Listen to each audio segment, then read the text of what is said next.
Football ആരാധകരെ തീർത്തും ഞെട്ടിക്കുന്ന ഒരു വാർത്തയാണ് ഇപ്പോൾ പുറത്തു വന്നിരിക്കുന്നത്. ബ്രസീൽ ടീം ഇന്ത്യക്കെതിരെ കളിക്കാനായിട്ട് പോവുകയാണ്.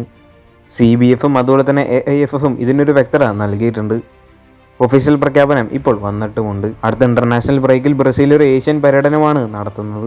ഓസ്ട്രേലിയക്കെതിരെ ബ്രസീൽ 2 സൗഹൃദ മത്സരങ്ങൾ കളിക്കുന്നുണ്ട്. അതിനുശേഷമാണ് ഇന്ത്യക്കെതിരെ കളിക്കുന്നത്. വരുന്ന ഒക്ടോബർ 3-ാം തീയതിയാണ് ബ്രസീലും ഇന്ത്യയും തമ്മിലുള്ള മത്സരം നടക്കാനായിട്ട് പോകുന്നത്. കൊൽക്കത്തയിലെ സാറ്റലൈറ്റ് സ്റ്റേഡിയത്തിൽ വെച്ചാണ് ഈ ഒരു മത്സരം നടന്നേക്കുക. ഇന്ത്യൻ ഫുട്ബോൾ ആരാധകരെ സംബന്ധിച്ച് ഏറെ ആവേശത്തോടെ തന്നെയായിരിക്കും ഈ ഒരു മത്സരത്തിനായി കാത്തിരിക്കുന്നത്. ബ്രസീലിനെ പോലത്തെ ഒരു ടീമിനെതിരെ സൗഹൃദ മത്സരം കളിക്കുക എന്നുള്ളത് ഇന്ത്യയെ സംബന്ധിച്ച് ഒരു ഭാഗ്യം തന്നെയായിരിക്കും. നല്ലൊരു അവസരം തന്നെയാണ് ഇപ്പോൾ ഇന്ത്യൻ ടീമിന് മുന്നിൽ എത്തിയിരിക്കുന്നത്. ഇന്ത്യൻ ഫുട്ബോൾ ആരാധകരെല്ലാം ഏറെ ആവേശത്തോടെ കാത്തിരിക്കുന്ന ഈ ഒരു മത്സരം ഒക്ടോബർ 3-നാണ് നടന്നേക്കുക.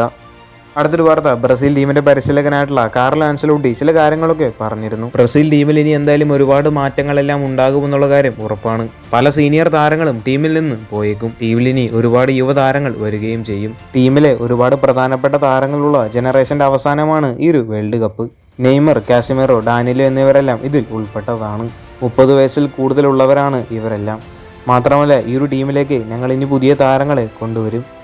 2030 വേൾഡ് കപ്പ് മാത്രം മുന്നിൽ കണ്ടല്ല ഞാൻ സംസാരിക്കുന്നത്. 2028 കോപ്പ അമേരിക്കയാണ് നിലവിൽ ഞങ്ങളുടെ. അപ്പോഴേക്കും ടീമിൽ പുതിയ താരങ്ങളെ കൊണ്ടുവന്ന് ടീം മെച്ചപ്പെടുത്തുമെന്നാണ് ആൻസലോട്ടി പറയുന്നത്. എന്തായാലും ബ്രസീൽ ടീമിൽ ഇനി ഒരുപാട് മാറ്റങ്ങൾ ഉണ്ടാകുമെന്നുള്ള കാര്യം ഉറപ്പാണ്. മാത്രമല്ല നെയ്മർ ജൂനിയർ ഇതിനോടകം തന്നെ തന്റെ വിരമിക്കൽ പ്രഖ്യാപിച്ചിട്ടുണ്ട്. താനിനി ബ്രസീൽ ടീമിന് വേണ്ടി കളിക്കില്ല എന്ന് താരം തന്നെ തുറന്നു പറയുകയും ഉണ്ടായി. കൂടുതൽ ഫുട്ബോൾ വാർത്തകൾ അറിയാനായിട്ട് ചാനൽ സബ്സ്ക്രൈബ് ചെയ്യുക. അടുത്തൊരു വീഡിയോ ആയിട്ട് നമുക്ക് വീണ്ടും കാണാം.